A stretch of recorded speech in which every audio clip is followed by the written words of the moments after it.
Mancha pa! Goodbye, pahinga! Mommy, isang laba lang yan sa Pride Bar Blue.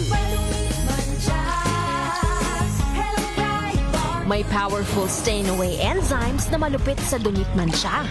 At di masakit sa kamay! Isang laba lang yan. Hello, pahinga! Hello, Pride Bar Blue. ACS. Maulan man, no worries na amoy kulong ang damit. Charm Fabcon. Bangong kumakabloom. Tanggal amoy kulog sa bango ng charm. Kaya gamit ko, Charm Fabcon with Bloom Fresh technology. Kills 99.9% of kulob-causing bacteria. May aroma burst pa of thousands of flowers and berries. Ang sampay sa loob, no amoy kulob. Bangong kumakabloom sa charm. Charm Fabcon. ACS. Tanggaling-galing mo. Smart dishwashing paste ko. Pritong ulam na masebo. Plato o kaldero.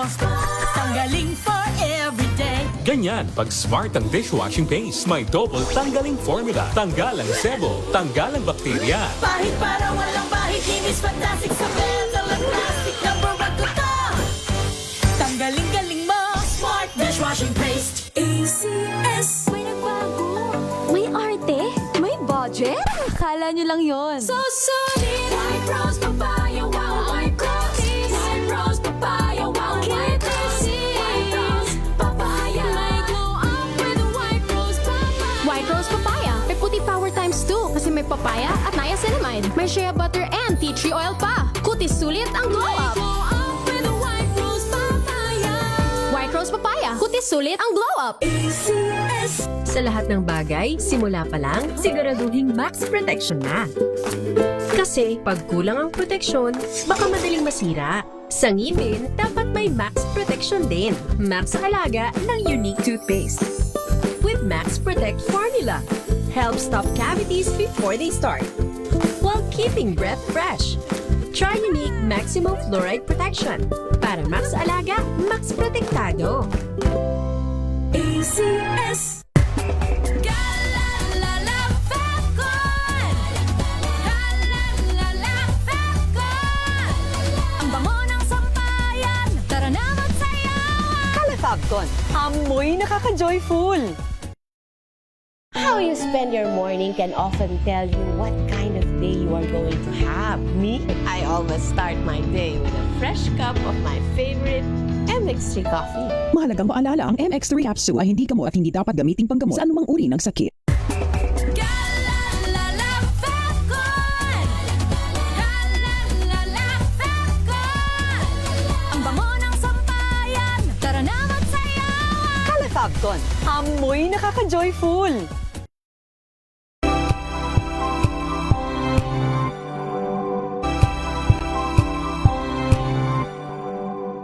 Tumunog na ang gandingan para sa kalikasan.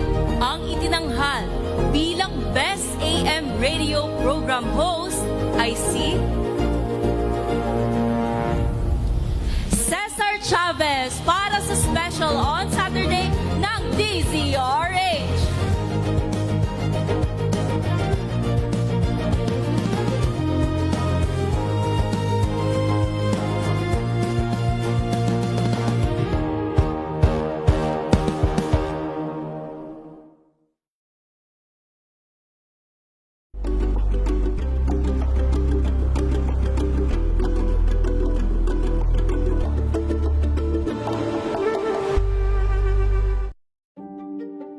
Buklatin ang mga pahina. Pakinggan ang boses ng lipunan. Tunghayan ang mga issue mula sa ibang katayuan. Nakakalungkot kasi deserve ba namin ng ganito? Na hindi nila alam kung ano talaga yung kanilang mga karapatan. Yung gobyerno, tinulungan nila yung kanilang magsasaka. Pinapatahimik tayong lahat using various laws. Through education, kayang-kaya nating baguhin yung ganitong klaseng pag-iisip. Isang kwento, iba't ibang anggulo. Dito, sa Point of View.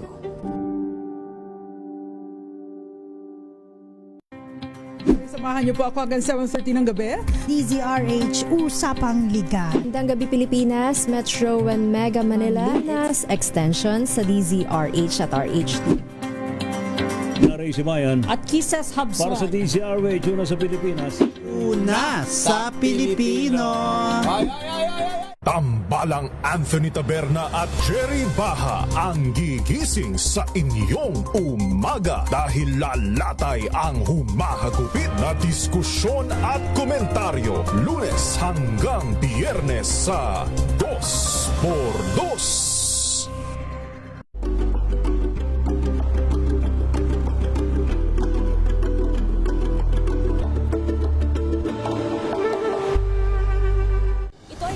Naitalang 17 individual na ang kanilang naaresto. Ng Metro Manila Development Authority o MMDA ang No Contact Apprehension Policy o NCAP sa Metro Manila. Sa ilang mga dokumento ay peke.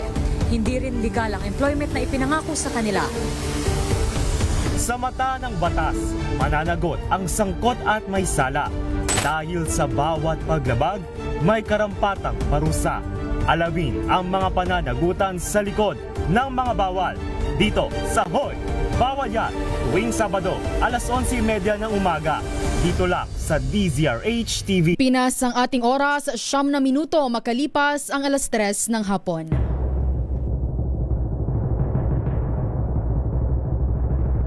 And the Golden Dove for Best Public Service Program Host goes to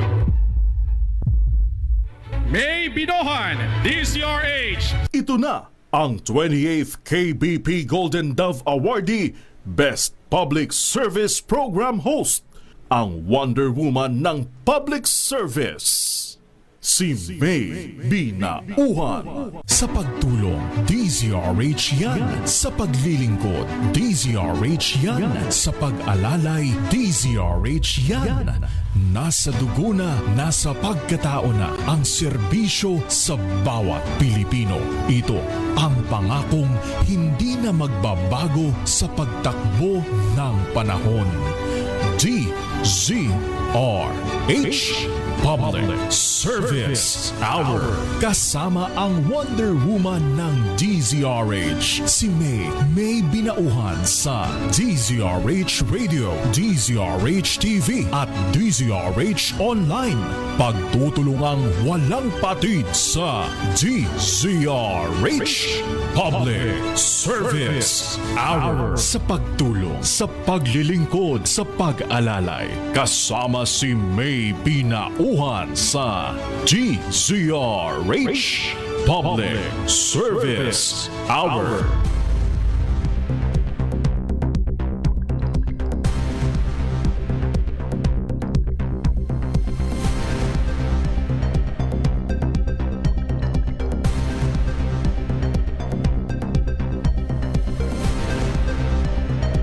Magandang hapon Luzon, Visayas at Mindanao. Magandang hapon Pilipinas. Ngayon po ay araw ng Thursday, June 11, 2026. Sa pangalan po ng ating Wonder Woman, si Miss May Binauhan na busy ngayon. Samahan niyo po kami hanggang alas 4 ng hapon dito po sa DZRH Public Service Hour. Ito po si Wina Pearl Hesoro. At ako naman po si Jackie Resho. Magandang hapon, partner. Aba, busy ang ating Wonder Woman ngayong hapon. Oo nga eh. Sana ba? Saan ba ang uunahin natin? Sino ba ang uunahin na pupuntahan ng ating Wonder mamaya Woman? Nga. Mamaya, partner, babanggitin. Makakausap natin itong mga target puntahan ng ating team ng DZRH Operation Tulong. Mamaya babanggitin natin, partner. Makakausap natin ang kanilang mga punong barangay. Tatalakayin natin kung ano ba ang kanilang kailangan. Ano na ba ang sitwasyon ngayon doon? Kalagayan nila, kamusta sila ngayon doon. At syempre, ipapaabot natin sa kanila ang ating pakikidamay, di ba? Lalo na ngayon na alam naman natin na kailangan talaga nila ng tulong mula sa atin, mula sa ating mga kababayan. Dahil napakalakas nun 7.8. Dahil nga dyan sa 7.8, umabot na ngayon sa 47. Kung di ako nagkakamali, 47 na ang nasawi dyan sa magnitude 7.8 na lindol. Pero bago yan, partner, aba ngayong araw naman inaasahan nating medyo masama ang panahon ba? Dahil yung habagat nga magpapaulan sa ilang bahagi ho ng Northern Luzon ngayong araw po ng Huwebes. Makikibalita muna tayo sa DOST Pag-asa. Kamustahin natin ang kalagayan ng ating panahon. Nasa kabilang linya na si Mama Lori de la Cruz. Magandang hapon po, Ma'am Lori. Magandang hapon sa lahat ng ating mga tagapakinig. Kasalukuyan nga po magiging maulan ng panahon sa Ilocos Norte, Batanes at Babuyan Islands dahil sa epekto ng Southwest Monsoon. So inaasahan po natin magiging maulan doon o maulap ang papuri at pag-asasasa ng mga pag-ulan. Sa Metro Manila at natitirang bahagi naman ng bansa, generally fair weather ang mararanasang panahon, iban sa mga localized thunderstorms, lalong-lalo na po sa hapon ng sige. At wala naman po tayong bagyo ngayon sa loob ng ating area of responsibility. Yan mo ng latest mula sa Pag-asa. Ma'am Lori, isang tanong lang po, Ma'am. Opo, Ma'am. Ano po ang inaasahan po nating kalagayan po ng ating panahon na bukas at lalong-lalo na po, Ma'am, sa weekend? Opo, most likely po, ang Southwest Monsoon natin makaka-apekto pa rin hanggang sa extreme northern Luzon until tomorrow or weekend. Then the rest of the country, generally, ang pwede magpaulan, mga localized thunderstorms. So, parang ganito lang din po yung weather natin, pero parang anytime pwede yung mga bigli ang pagbuhos ng ulan due to localized thunderstorms. Pero wala naman tayong inaasahang mga malawakang pag-ulan. Maraming salamat po, Ma'am Lori de la Cruz. Yes po. Ang nakausap po natin mula po sa DOST Pag-asa si Ma'am Lori de la Cruz. Ulitin ko lang po ang binanggit kanina ni Ma'am Lori na pauulanin nga po ng Southwest Monsoon o habagat. Itong pong bahagi ng Northern Luzon ngayong araw po ng Huwebes. Ayon po sa Pag-asa, magdadala ang habagat ng maulap na kalangitan na may kalat-kalat na pag-ulan, pagkulog at pagkidlat sa Ilocos Norte, Ilocos Sur, La Union at Babuyan Islands. Samantala po ang frontal system naman ang magdudulot ng mga pag-ulan sa Batanes, habang localized thunderstorms naman ang magpapaulan sa Metro Manila at mga nalalabing bahagi po ng bansa. Kaugnay po nito, nagbabala po ang Pag-asa sa mga posibleng flash floods at landslide sa mga nabanggit pong lugar. Kaya naman sa mga kababayan natin partner na sa mga nabanggit na lugar, at syempre ang parati nating sinasabi sa kanila, mag-ingat sila, di ba? Laging maghanda na rin pag umuulan na, no? Ngayon nga na may habagat na, laging magdadala ng payong. At laging kung yung sa mga areas na binabaha o usually na binabaha, magdala na rin ho kayo ng anong tawag doon, yung kapote ba? Bota. Yun ang pero yun din, paalala na rin lang din na ngayon nga nahabagat na may flood control mess pa rin po tayo. Hindi pa rin na yung mismong kalikasan na yung nagbabalik hindi pa rin na dapat natin na makalimutan at tutukan din natin na sino na ba ang mananagot dyan sa flood control scandal. Isipin mo kasi partner. 2024, binuksan ang investigasyon dahil kung di ako nagkakamali, 2024. 2026 na andito na ulit tayo sa phase ng ulan. Tag-ulan na ulit. Pero yun parang sobrang bagal. Kung hindi man, di ba? Meron namang pag-uusad. Merong usad na nangyayari. Pero medyo pagong. Mabagal ang usad. Kailan nga ba? Ang sabi nga rin kasi dati, bago magpasko. Ay, ilang Pasko? Wala naman kasing wala naman daw kasing, okay. Anong taong Pasko yon? Sige. Ito, malapit na din tayo mag months, di ba? Pero ito nga, meron pa tayong super El Nino phenomenon din na binabantayan. Dapat ng paghandaan ng pamahalaan ng napipintong epekto ng super El Nino phenomenon. Naku po, ayon kay Akbayan Party List Representative Percy Sendanya, posible itong maranasan sa kalagitnaan ng taon, kaya inaasahan na may maayos na contingency plan ang gobyerno. Aniya, hindi katanggap-tanggap kung kakapusin sa aksyon ang pamahalaan habang kinakapos sa tubig ang buong bansa. Kailangan aniyang bigyan ng prioridad ang pagbibigay ng tulong sa mga magsasaka at may hirap na pamilya. Kaugnay nito, inirekomenda ni Sendanya na dagdagan ang mga benepisyaryo at palawagin pa o palawigin pa ng ilang buwan ang kasalukuyang ayuda na ibinibigay ng pamahalaan. Yun, no? Partner, meron pa palang Super El Nino na binabantayan. Eh, di ba, parang ngayon nga habagat na kasi. So, ang nasa isip natin, tag-ulan na. So, medyo maalwal na konti yung tubig, yung supply ng tubig. Pero, kung magkakaroon nga ng Super El Nino, dapat paghandaan talaga. Speaking of paghandaan, Beshi, tayo pa rin manawagan para sa ating mga kababayan nga nasa lanta na apektuhan ng lindol. Ito ay sa mga taga Mindanao. Parati nating binabanggit dito sa DZRH.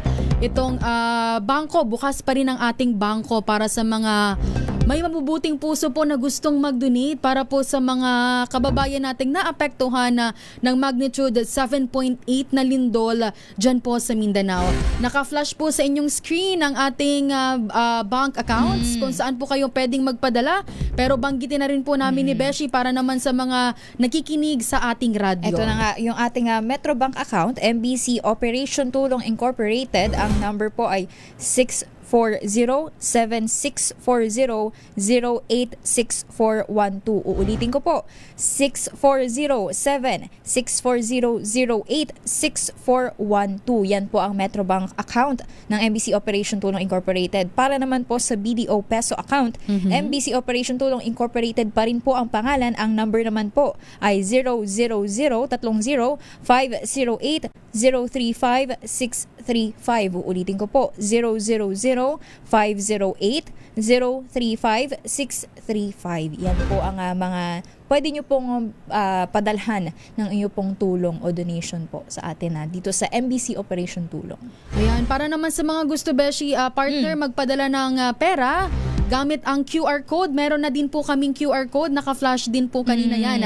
Naka-flash din po sa screen. Ngayon, ang aming pong QR code, pwede nyo po yung i-scan lang. And then automatic na pong lalabas na po ang account dyan ng MBC GP, MBC Operation Tulong. Yun po ang pangalan. Kapag hindi po yun yung nakita nyo yung pangalan, wag na po donatan. Basta ang pangalan po ng QR. Pag in-scan nyo po ang QR code ay GP MBC Operation Tulong Incorporated. Maging po sa Metrobank account at sa BDO Peso account, ang pangalan po ay MBC Operation Tulong Incorporated. Alam mo, partner, ano mang halaga, diba? Walang ano yan eh. Walang maliit, walang malaki.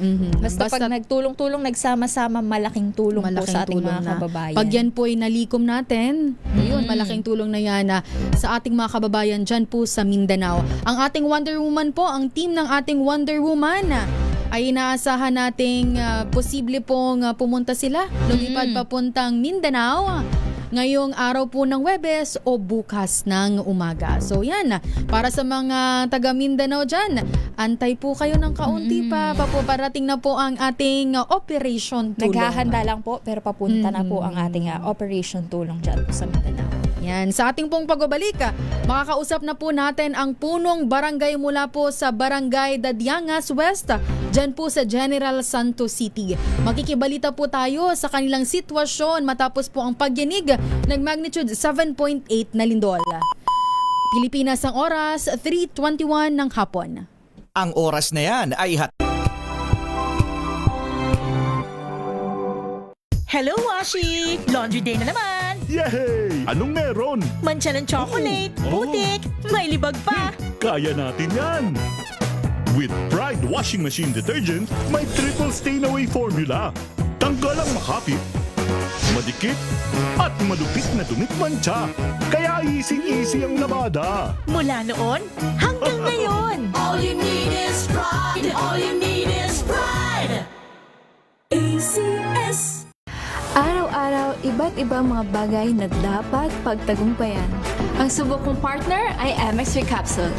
Research-based na tested and proven. Helps avoid pain discomfort. Iwas-iwas sa sakit. Kailangan lang na long-term ang pag-inom 2 capsules araw-araw. Kasabay ng proper diet and exercise. I am able to make it with the right partner.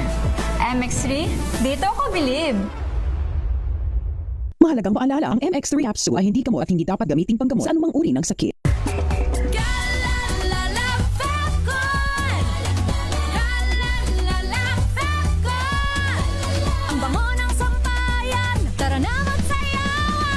Fabcon, amoy nakaka-joyful!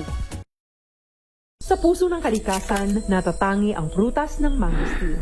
Ito ay nagtataglay ng antioxidant compounds na alpha, beta at gamma mangosteen. Ang MX3 capsule ay isang food supplement na gawa sa natural na mangosteen. Ito ay tested and proven to help avoid knee joint pain discomfort para iwas-iwas sa sakit with long-term supplementation 2 capsules daily. MX3 capsule, tunay, natural at original. Mahalagang paalala, ang MX3 capsule ay hindi gamot at hindi dapat gamiting panggamot sa anumang uri ng sakit.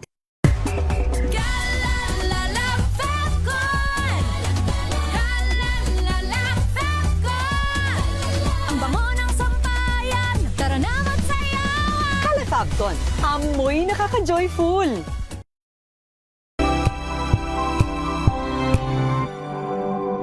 Wow, ang saya!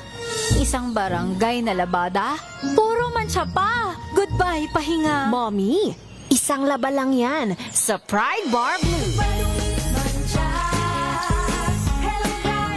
May powerful stain-away enzymes na malupit sa dumit mansya. At di masakit sa kamay! Isang laba lang yan! Hello, pahinga! Hello, Pride Bar Blue! ACS! Tinesting, sinuri, siniyasan. Ang resulta? Super effective ang Shield sa pagpatay ng bakterya at virus. Shield Antibacterial Soap. Believe ang mga eksperto sa Philippine Nurses Association. At si Mami. Tiwala ako sa Shield. Shield Antibacterial Soap. Napatunayang mabisa. Ang mga nurse, tiwala. ACS.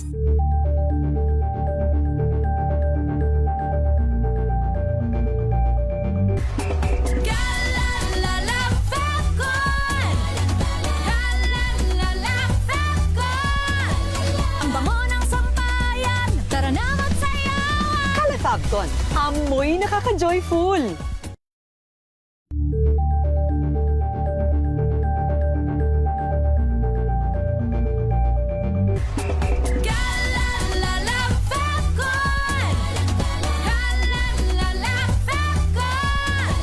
Ang bango ng sampayan, tara na magsayawan! Fabcon, amoy nakaka-joyful!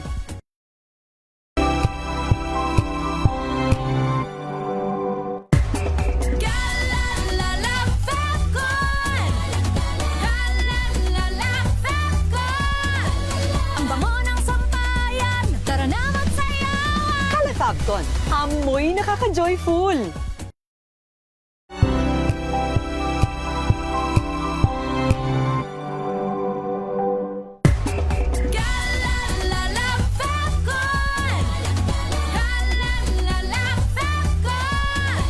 Ang bango ng sampayan, tara na magsayawan! Fabcon, amoy nakaka-joyful!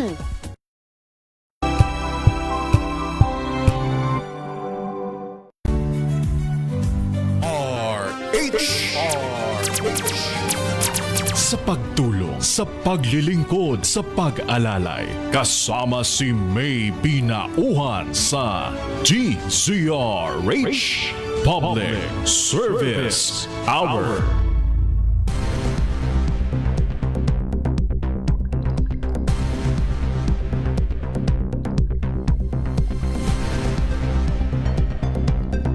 .3:26 na po ng hapon. Kanina nga po ay binabanggit namin ni partner Jackie na ang makakausap natin ngayon ay mula po sa Barangay Dadyangas West, dyan po sa General Santos City. Ang ating pag-uusapan pa rin po itong nangyari pong lindol, magnitude 7.8 na lindol dyan nga po sa Mindanao. Kung saan nga po umabot na sa 47 ang bilang ng mga napaulat na nasawi. Sa panayam po ng DZRH kay ASEC Rafi Alejandro, ang Deputy Administrator ng Office of the Civil Defense, sinabi nitong mula sa GLAN, ang dalawang karagdagan sa mga nasawi. Nadagdagan din ang bilang ng mga nawawala mula sa 17 ay umabot na sa 31 ngayong araw po ng Huwebes. Habang aabot naman sa higit sa 660 ang bilang po ng mga nasaktan kasunod ng lindol. Ayon po kay Alejandro, higit sa 75,000 na pamilya ang apektado ng kalamidad sa 291 na mga barangay sa Region 11, 12 at Barma. Sa ngayon, naaabot na sa 666.5 million pesos. Ito po ang halaga ng pinsala sa mga infrastruktura kasunod ng lindol. Samantala nga partner, umabot na sa higit 3,000 ang naitatalang aftershocks sa Mindanao kasunod ng pagyanig ng magnitude 7.8 na lindol sa Maasim, Sarangani noong Lunes. Ayon sa PHIVOLCS, umabot sa magnitude 6.4 ang pinakamalakas na aftershocks. 790 sa mga naitalang aftershocks ang natunto ng lokasyon habang 61 naman ang naramdaman. Una nang sinabi ni PHIVOLCS na posibleng maramdaman ang mga aftershocks ng hanggang 1 buwan. So tuloy-tuloy pa hanggang 1 buwan ang mararamdamang mga aftershocks. So ayun no, at doon nga sa ating kakausapin no, partner dyan sa may barangay Dadingas West, General Santos City, dyan po, nandyan rin yung ating DZRH FM and Love Radio Station na sa kasamaang palad ay gumuho. At hihingi rin siguro tayo ng update maya-maya dyan kapag nasa linya na natin si Barangay Chairman Yolando Acron, tama ba ako? Acron. Si Barangay Chairman Yolando Acron. Pero bago yan ba partner, pasok muna tayo ng balita. Kapapasok lamang pong balita. Flash Report! Flash Report! Dumating na po sa NBI Homicide Division ang may-ari at ilang staff ng resort sa Dipakulaw, Aurora, kung saan po nasawi ang Ateneo Kiggers na sina Rene Baterbonyo at Divine Adili. Detalye po sa report ni RH15, Giselle Ricafort. Giselle? Dina, dumating dito sa NBI Homicide Division yung may-ari at ilang staff ng resort sa Dipakulaw, Aurora, kung saan nasawi yung Ateneo Kiggers na sina Rene Baterbonia at Divine Adili kamakailan. Kasalukuyan silang kinukuhanan ng salaysay ng mga ahente ng Homicide Division at tumanggi muna na magsalita sa media sa ngayon.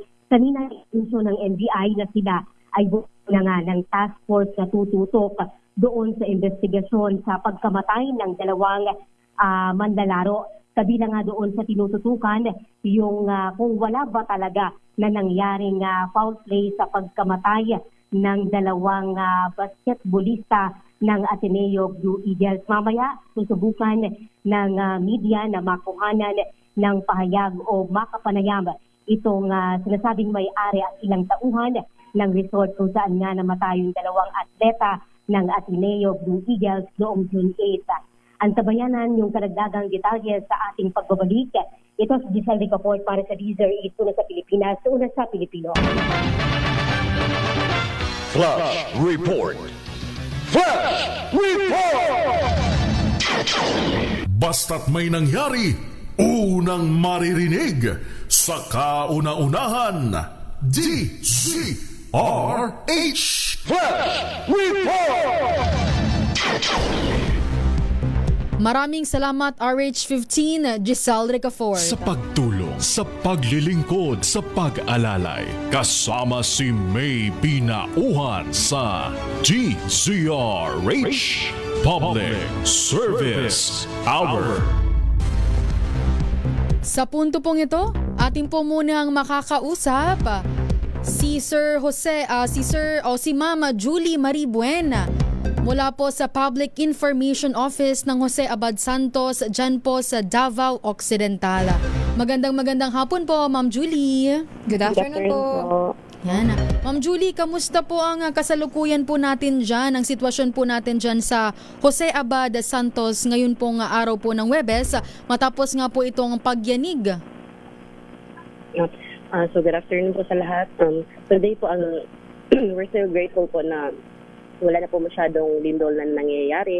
And at the same time, we are very much thankful din po sa lahat po ng mga tao, ng mga organizations, mga private entities po, and mga local government units na nagtulong po sa amin na may parating yung mga donations nila. Ang iba po is through cash donations. Ang iba naman po is through drop-off of in-person po ng in-kind donations nila dito po sa aming incident command post po. And then also po, masaya din po kami kasi nagtulong-tulong po ang lahat. So may collaborative effort po na nangyayari. So as of this days po may progress na po sa landslide areas na mga national roads po namin ngayon. May madaanan na po kami. May isang na po out of the 14 po na barangays na nagkaroon ng landslide area sa national road po, which is the only access po na makaabot kami sa South Barangays that are most heavily affected by the 7.8 magnitude na earthquake po is may isang barangay na nadaanan na po. It's because of the collaborative effort po of the provincial government unit, the LGU, and the DPWH din po, and mga private contractors din po na may projects po sa South Jazz. Yes, Miss Julie, yung dito nga po sa inyong lugar, ito po ay coastal area, tama po ba? Yes po. So we have 26 barangays po here sa Seven Santos. 23 are coastal barangays and 3 po are upland barangays. Kamusta naman po yung mga dinadaanan dyan? Dahil yung binigay po sa aming impormasyon, medyo liblib yung ilang lugar doon sa dyan po sa may Jose Abad Santos. Meron na hubang madadaanan at kamusta po? Meron po bang mga kalsada na hindi madaanan o saan po yung magiging ruta at gaano katagal po usually yung mga bago po makarating yung tulong dyan po sa ibang liblib na area? Yes po. So, today po, ang dami na po talaga private entities, individuals and organizations na nakapunta na po dito. So, usually po, they traverse po via Malita po, Davao Occidental. So, okay lang po yung daan if may mga gusto magpunta dito. So, punta lang po sila dito sa Incident Command Post kasi nadaanan na po siya until sa Barangay Tanuman po. But starting from the border of Barangay Tanuman to the rest of the barangays in South Jazz po, hindi pa po madaanan kasi may mga boulders po na nakaharang po sa national road. The only access lang po kasi namin papunta sa mga barangays na located sa South Jazz po is the national road po talaga. Mm-hmm. So, ang ginawa po ng mga responders namin, yung mga search and rescue team, yung mga team ng rapid damage assessment and needs analysis po namin is nag-traverse na lang po sila via shore. Mm-hmm. So, it's either kakargahin nila yung mga motor nila or they will take risk na to traverse po via shore para lang din po ma-assess yung mga totally and partially damaged mga houses and ma-assess din po kung ilang families and individuals po ang affected ng lindol. Mm-hmm. Ma'am Julie, balikan ko lang po itong Lunes, ito pong pagyanig po ng magnitude 7.8 na lindol. Kamusta po ma'am yung ating mga kababayan? Kasi po nakikita po natin sa pictures na ating ipina-flash sa screen. Meron pong kabahayan na nasira talaga, no partner? Kamusta po ang ating mga kababayan ma'am? Nasa evacuation areas pa rin po ba sila ngayon? Yeah, yes po ma'am. It's so heartbreaking to see the post po of the Japan News, especially sa South Jazz po. Mm-hmm. Kasi we have a barangay po that we really consider na ground zero kasi hindi na po talaga matitirahan yung bahay nila. Mm-hmm. So, instead na sa evacuation centers po, kasi nga po yung mga barangays na mga evacuation centers. Pero, hindi po siya safe. Kasi from time to time is may aftershock. May aftershock. Mm-hmm. Yes po. So, ang nangyayari po is nag-evacuate po sila sa mga open areas. And then, may mga na-save na kagamitan yung iba din naman po wala. That's why po we really urge the public sa mga gusto po mag-donate na kung po pwede po is nagbigay po sila ng mga tents po ba, mga sleeping mats, mga blankets, mga bottled water po na nakakatulong na malaki po sa mga Japan. Ayun. Ma'am Julie, meron po ba tayong bilang kung ilan po ang ating evacuees ngayon po as of now? So, as of now po, based po sa report din po ng barangay, syempre sila yung nasa grassroots. So, ang reported po as of June 10, 6 p.m. na sinamit din namin po of the defense, we have 4,920 affected families po. Tama po ba ma'am? 4,000? Higit sa 4,000 po. Yes po, 4,920. 4,920 families. Families. Ang mga nasa evacuation or naka-evacuate po dahil sa ilan po ba yung masasabi nating totally damaged? Meron po ba kayong datos na kung ilan po yung totally damaged na mga infrastruktura, yung talagang hindi na po pwedeng muling balikan ng mga residente natin yung bahay nila? So based on the report still from the barangay po and the Ardena team na nag-conduct po ng assessment is we have reported 102 totally damaged houses and 417 partially damaged houses. 417 Ang partially damaged. 102 ang totally damaged. Oo, so yun yung mga hindi pa o hindi na talaga mababalikan. Meron na ho bang naging assessment yung sa mga opisyal, ng mga otoridad tungkol po dun sa mga iba pa pong infrastruktura gaya po nga ng mga evacuation center, yung mga government. Opo, Ma'am Julie, kamusta po ang ating mga ospital dyan? Oo, kung maaari po bang... So, sa Jose Abad Santos po, we only have one hospital po talaga. One hospital? One hospital, pero okay lang din naman po. So, nung Monday po, during the earthquake, pinalabas po talaga lahat ng mga pasyente po. So, kawawa po talaga sila yung mga naka-death row. Makita mo talaga na binit-bit nila yung mga death row na naka-infect po sa kanila in order to save their lives po talaga. Kasi ang lakas-lakas po, kahit hindi kami yung epicenter, pero yung effect and ramdam na ramdam is sobra po talaga. Yung aftershocks, nakakaramdam din po ba kayo ng aftershocks nitong mga nakaraang araw po? Yes po. From Monday pa lang po, grabe na yung mga aftershocks. Nagsusunod-sunod po talaga. So, ngayon po, halos lahat ng tao, halos lahat ng Diyos po is nagkaka-anxiety na hindi na po kami makatulog ng maayos kasi nga po binabantayan namin kung mag-aftershock ba or may lindol pa ba na darating. So, ang hirap po talaga. Yung din kasi partner, kasi nung tumama nga ito nga 7.8 magnitude na lindol, naglabas din ng tsunami warning. Kamusta po ba yung ating mga mangingisda dyan po? Dahil may mga coastal area nga po dyan sa inyo nga, sa Jose Abad Santos. Paano po, nakakabalik na po ba sila? Nakakapangisda na po ba? Kamusta po yung ating mga kababayan? Nung after ng lindol po, so naglabas si Cebu ng notice na ng tsunami warning. That's why we were forced to evacuate po talaga to high areas. And then po, ito po lagi yung hindi natin maiiwasan is yung mga fake news po talaga na magkakaroon ng malaking tsunami. Pero may mga barangays din po na talagang umatras po yung dagat po nila. Ayun, Ma'am Julie. Opo, hindi pa rin po bumalik sa normal na na taas ng tubig po. Opo, Ma'am Julie, pagdating naman po sa pagkain, kamusta po ang ating supply po ng pagkain, lalong-lalo na po ang tubig? Kasi nga po nabanggit natin kanina na kayo po ay nasa liblib, nasa coastal area. Kamusta po ma'am? Lalo na po ang gamot natin sa mga nasugatan o kaya naman sa mga lolo't lola natin na mayroon pong maintenance. Yes po. It's so disheartening din po na dahil po sa pag-hamper due to the landslide po sa aming national road. So nahahamper po yung immediate relief operations po namin. That's why we really initiated or innovated things kung ano po talaga yung magiging mode of transportation namin. Gladly po, tumulong po yung DSWD so, at ang Philippine Army po. So, may pinadala po na 2 Black Hawk na sila po yung nag-ooperate sa Upland Barangay sa amin kasi hindi na po sila madaan. Wala na po ibang daan na pwede namin maakyat yung mga relief goods na para sa kanila.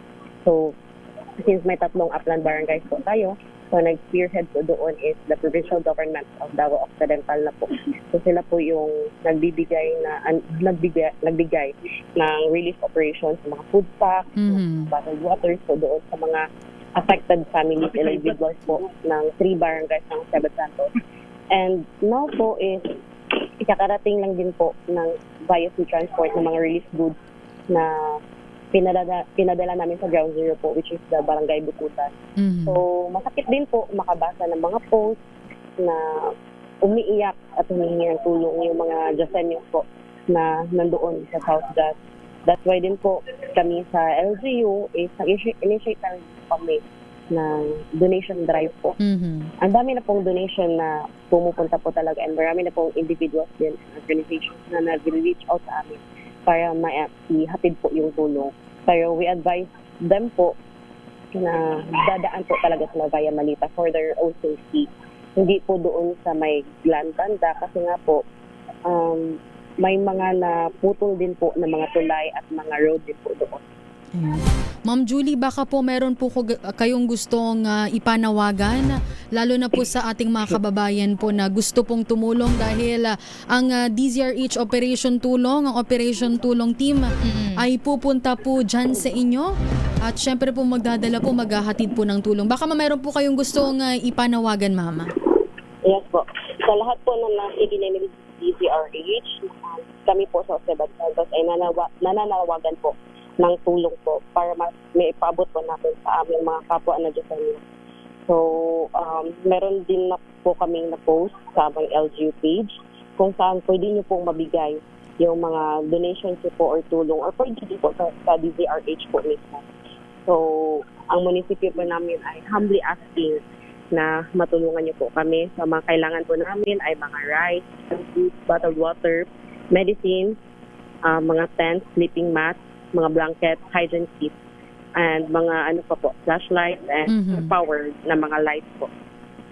Partner, baka may gusto ka pang iparating? Wala naman na. Pero siguro yung paalala na lang din ni Ma'am Julie na may particular po na kailangan na doon dadaan. Ayun paalala nga lang para po. sa mga may balak pong pumunta dyan, Ma'am. Kung meron din po kayong hotline na maaari din pong tawagan na para sa mga protocols pa po na doon sa mga nais pong pumunta dyan po sa Jose Abad Santos sa Davao Occidental. Yes po. So sa sa general public na gusto pong mag-donate sa just po na draft of point na to is pwede po kayo dumiretso dito sa ating Incident Command Post located na po sa ating municipal ground. Pero if via South Just po kayo, via Jensen or Glan Sarangani, pwede din nyo po i-drop off or coordinate po with our uniformed personnel sa Kitayo checkpoint. And then for Davao po, you can drop off your donations po sa Coloseo located sa Torres Street, Davao City, or sa Momos po, located at Tulip Drive, Davao City. And for the Malita po, Davao Occidental drop-off point po, pwede din po sa satellite office ng LGU.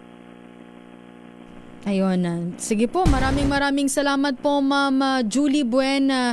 Ma'am Julie Marie Buena. At syempre, Ma'am, parati po namin sinasabi, kahit papano po kailangan po talaga nating mag-ingat, lalo na po ngayon. Na nakakaranas pa sila ng aftershocks. Unang sa LGU para malaman din namin yung safety din po ng mga Good Samaritan po.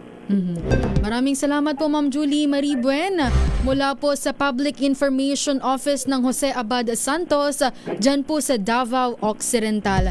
Yan sa mga kababayan natin po dyan sa Mindanao. Hindi man po kayo nasa Mindanao, maging sa Luzon, Visayas, mag-ingat po tayong lahat, lalo na partner itong lindol, hindi naman talaga natin to nape-predict, di ba? Walang senyales na mangyayari ang mga ganito, di ba? Kaya dapat alerto pa rin tayo sa lahat. Kung nasaan man tayong lugar, palagi po tayong maging alerto at mag-iingat tayo. Kung maaari nga, meron tayo yung go bag. Go bag. Huwag mong kakalimutan. Kung sa office nyo po, maglagay po kayo ng go bag at sa inyong mga tahanan para ready din po. Kung sakali, sa kahit anong sakuna ay maging handa tayo palagi. Mas okay na ang prepared tayo. Diba? Yung mga ganong bagay, partner. Yung go bag nga parati nating binabanggit ang laman yan tubig. Syempre merong tubig, biskwit o yung energy bar. Yan, damit at saka first aid kit. Tsaka dun sa mga may maintenance, meron dapat na maintenance doon sa mismong go bag. Sa ating pong pagbabalik, makakausap naman po natin ang punong barangay ng Dadyangas West. Diyan pa rin po sa General Santos City. Walang iba po kundi si Mama Yolanda at Sharon. Makikibalita po rin tayo dyan. Pilipinas ang oras, 3:46 ng hapon. We've got you covered. From the hottest hits, exclusive interviews, kilig to the bones fan meet experience, and hataw performances of your favorite stars. Saturdays, 12 noon, dito lang sa DZRH TV.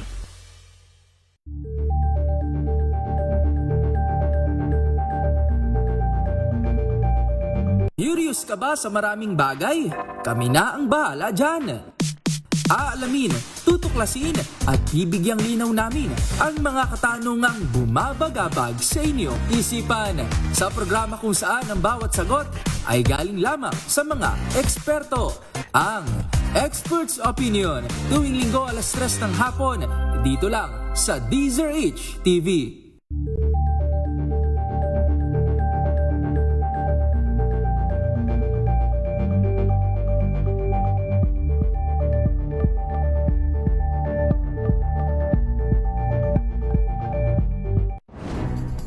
Good vibes ang hanap mo?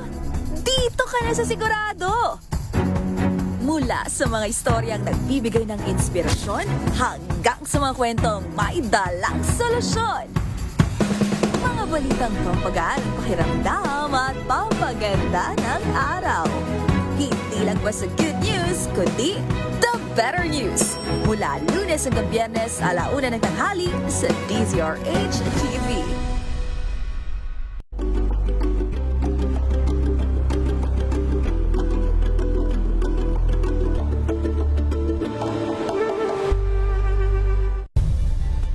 Nagsimula sa pangarap hanggang sa maabot ang tagumpay. Iba't ibang kwento, iba't ibang mukha ng atletang Pilipino. Mas pinatindi, mas pinalakas, at mas pinaaksyon sa Match Point tuwing Sabado, 12:30 ng tanghali sa DZRH TV.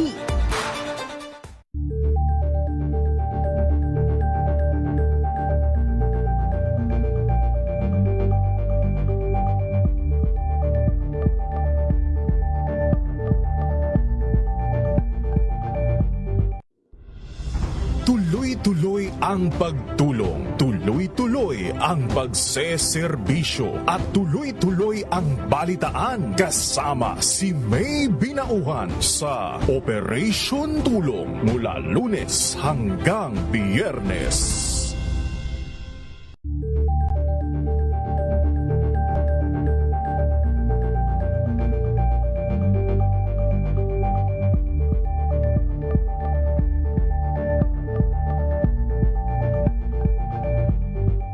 Maagang balitaan, maagang usapan sa mga issue at balita kasama si Kuya Angelo Palmones sa Magandang Umaga Pilipinas mula Lunes hanggang Biyernes.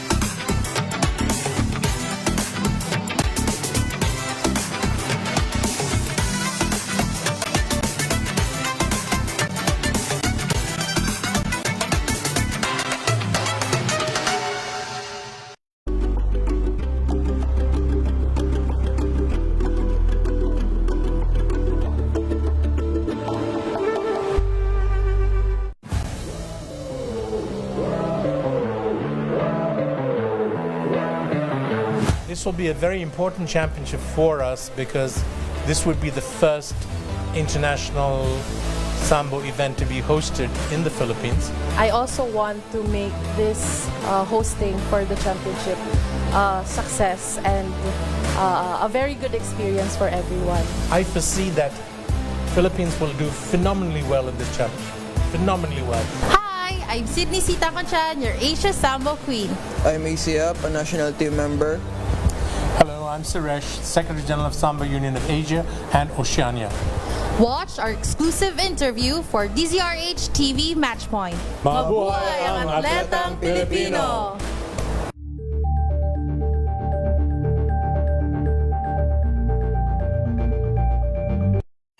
Mga balitang gigising sa inyong umaga. Mga balitang kailangan mong malaman. Mapapakinggan sa ACS Balita sa 2x2.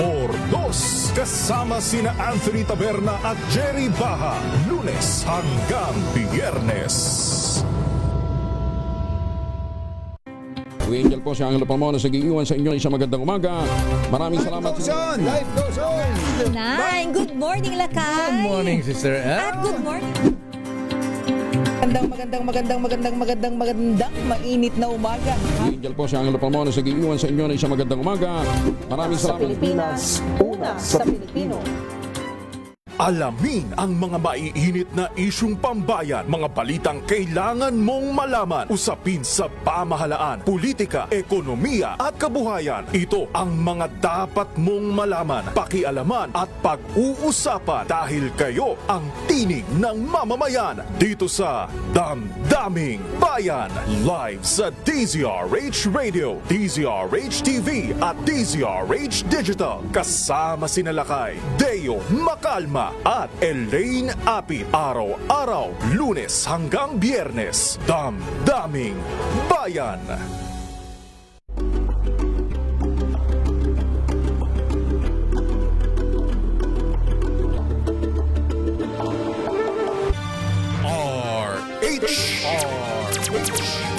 Sa pagtulong, sa paglilingkod, sa pag-alalay, kasama si May Binauhan sa DZRH Public Service Hour.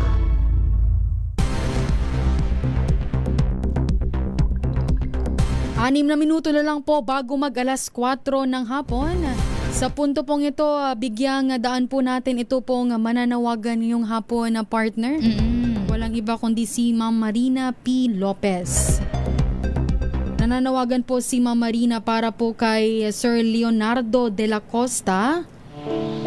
Si Sir Mario po de la Costa ay nasa 69 years old na. Asawa po ito ng ginang na si Ma'am Anesita de la Costa, dati pong kasambahay ni Ma'am Marina Lopez. Nananawagan po si Ma'am Marina para sa mga anak ni Leonardo dahil po nais na mga ito na malaman kung kumusta na ang kalagayan ng kanilang ama. Nasa kabilang linya na po natin si Ma'am Marina Lopez. Magandang hapon po, Ma'am Marina. Magandang hapon po, Ma'am Winnie, Ma'am Wina at Ma'am Jackie. Ako po ay nananawagan po kay Ginoong Leonardo de la Costa po para sa kanyang mga anak na si Alvin at saka si Anthony po. Ipinaaabot po nila ang kanilang pangumusta sa kanilang ama dahil ang kanilang ina po na si Nanay Aniceta Gaborno de la Costa ay sumakabilang buhay na po noong 2019. Opo. Ma'am Marina, opo. Yes po, ma'am. Tanong lang po, Ma'am Marina. Si tatay po, kailan po nila huling pong nakita? Ang kwento po ni Nanay Aniceta noon, umalis daw po nung ipinanganak po ni Nanay Aniceta yung kanyang bunso, nagpaalam po si Tatay Leonardo na maghahanap po ng trabaho. So, yun po sa tinagal-tagal po ng panahon, parang hindi na po bumalik sa kanila po. Kaya hindi po nila alam kung nasaan po ngayon si Tatay Leonardo de la Costa po. So yun po ay medyo matagal na kasi ngayon po namaya pa po si Nanay Aniceta noong 2019 pa po, tama po ba? Opo. 2019. Tas before pa po yun, noong huli nilang nakita ito si Tatay Leonardo de la Costa. Hindi na po nila nakita yung pong mga anak niya, hindi na po nila nakita. Simula nga po daw nung ipinanganak ni Nanay Aniceta yung bunso niya. Hindi na po nagpakita. Opo, hindi na nagpakita. Yung bunso po, Ma'am Marina, ilang taon na po? Siguro mahigit 20 na po. Matagal na po pala talaga. Matagal na po. Tapos ma'am, ilang taon pong nanilbihan po sa inyo si Ma'am Aniceta? Nanilbihan po siya, nag-start po siya noong 2001 po. Tagal din po ma'am, hanggang sa... Kaya po, bilang pagtulong po, pagtanaw ng utang na loob kay Nanay Aniceta dahil matagal po siyang nanilbihan sa amin, tinutulungan po namin sila ngayon na yung mga anak na mahanap po nila yung kanilang ama para makita naman, makumusta naman po nila siya. Sige po Ma'am Marina, nasa inyo po ang pagkakataon para po manawagan. Sige po. nananawagan po kami kay Ginoong Leonardo de la Costa po, kung saan man po kayo naroroon, ay pinaabot po ng inyong mga anak ang kanilang pangungumusta. At kung ano po, ay makipag-ugnayan lamang po sa DCRH para po ang kanyang mga anak po ay nasa Victoria, Tarlac po. Nasa Victoria, Tarlac. Opo, yung pong mga anak ni Ginoong Leonardo de la Costa po. Mama, sa paghahanap natin kay Sir Leonardo, baka po meron po silang pwedeng i-describe? Pero hindi kasi nila hindi na nakita, nila nakita Opo. Saka kami po, hindi rin po namin pwedeng i-describe dahil hindi rin po na-i-describe ni Nanay Aniceta sa amin noon nung siya po ay nabubuhay pa. Basta ang sinabi lamang po niya. Yung pangalan lang. Opo, pangalan lang. Hindi po ba nabanggit niya Nanay Aniceta kung mas matanda po siya o mas bata po to si Tatay Leonardo? Ang di po niya nabanggit. Ang nabanggit po niya, magkasama po sila sa trabaho noon sa Bulacan. Ilan nga po, ma'am, yung anak nila ni Nanay Aniceta? Dalawa po, dalawang lalaki po. Sige, Ma'am Marina, para po sa mga kababayan natin na nakikinig at nanonood at lalong-lalo na baka nakikinig si Tatay Leonardo de la Costa, saan po kayo, ma'am, pwedeng tawagan? Ito pong number na ito po, ma'am, pwede ko po bang ibigay? Or sa DCRH na lamang po? Pwede nyo rin po, ma'am, ibigay po ang inyong contact number para naman po in case, ma'am. Sige po. Ito po ang aking contact number, 0922-787-3523 at saka 0935-577-3929. Yun po yung aking mga contact numbers po. Yun po sa mga nakikinig at nanonood dyan. Nabanggit po ni Ma'am Marina Lopez ang kanyang contact number kung saan po kayo pwede pong mag-message. Kung kakilala nyo man po si Tatay Leonardo de la Costa o kung ikaw man po si Tatay Leonardo de la Costa, pwede po kayong mag-reach out dyan sa number po na binanggit. At maaari din po kayo, kung malapit lamang po kayo dito sa DZRH, maaari rin po kayong pumunta dito. Dito na po kayo lumapit. At pwede din po sa text line po ng DZRH na 0919-2826-485. Ulitin ko lang po ang text line na 0919-2826-485. Pwede po kayong magpadala ng inyong mensahe dyan. Maraming salamat po, Ma'am Marina Lopez. Maraming salamat din po sa DCRH.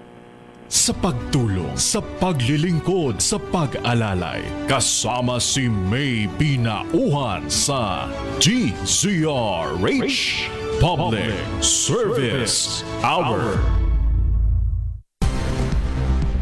Bago tayo magpaalam, partner, gusto ko lang batiin ng happy birthday. Maugmang kumpleanyo sa aking Papa Edwin, 62nd birthday ng aking papa. Happy birthday, Papa! God bless po. God bless at ingat po kayo dyan parate. Banggitin ko lang na partner kasi kanina nga dapat sana ay makakausap natin si Sir Yolando Acro ang barangay chairman ng barangay Dadiñas West, General Santos City. Ngayon po ay sila po ay nagkakaroon ng pagpupulong na kasama po ang alkalde ng General Santos City para nga po sa agarang aksyon dito nga po sa mga naapektuhan ng magnitude 7.8 na lindol sa Mindanao noon nga pong Lunes. At sa pamamagitan po niyan, dito na po nagtatapos ang ating isang oras. Ayun, pasok muna tayo, partner. Habol muna tayo ng isa pang report. Dahil ang kumakalat po na quote card ni Yorme ni Manila Mayor Isko Moreno kaugnay po ng lindol. Pinabulaanan po ng Manila LGU. Detalye sa report ni RH9 Tina Nolasco. Wina itinanggi nga ng tanggapan ni Manila Isko Moreno ang kumakalat na peking quote card na malisyosong iniuugnay sa alkalde kaugnay sa lindol sa Mindanao. Gayat ng Manila LGU, hindi ito sinabi ni Yorme at hindi inaprobahang ilabas at hindi rin pinahintulutan. Ayon sa Manila Public Information Office, ang ganitong uri ng peking impormasyon ay irresponsable, mapanlinlang at mapanganib, lalo na sa panahon ng sakuna kung kailan higit na kailangan ng publiko ang tama, mahinahon at makataong komunikasyon. Nanawagan din ng pamahalaang lungsod ng Maynila sa publiko na huwag magbahagi, magpalaganap o maniwala sa mga hindi beripikadong posts na may layuning manira masira, manlinlang o magdulot ng kalituhan. Ito si RH19 na Nolasco para sa DZRH, una sa Pilipinas, una sa Pilipino. Maraming salamat at Tina Nolasco. Sa umagitan po niya, dito na po nagtatapos ang ating isang oras na paghahatid ng serbisyo at tulong sa ating mga kababayan. Sa pangalan pa rin po ng ating Wonder Woman, Miss May Binauhan, kami po ang inyong nakasama. Ito po si Wina Pearl Hasoro. At ito po si Jackie Resho. Susunod na po programang Break Time nila kay Deo Macalma at ni Miss Thea Petrocarpuz. Oras po natin, 2 minuto makalipas ang 4:00 ng hapon. Wow, ang saya. Isang barangay na labada, puro mancha pa. Goodbye, pahinga. Mommy,